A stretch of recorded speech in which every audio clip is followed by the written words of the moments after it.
कश्यप भाई wide out करियो भाई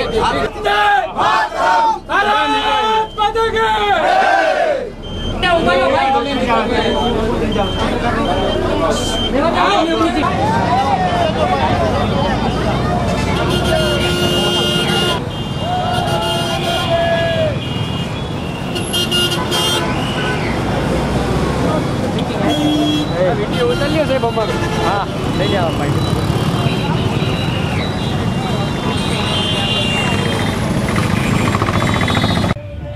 राजकोट शहरना नागरिकों ने सस्ती झड़पी और पर्यावरण ने मददरूप थाय एवी BITS योजना अमल करवानुं आजथी शरू कर्युं छे।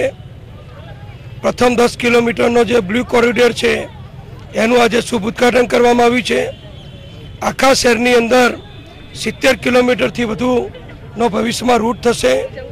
कुल प्रोजेक्ट 160 करोड़ रुपयानो छे।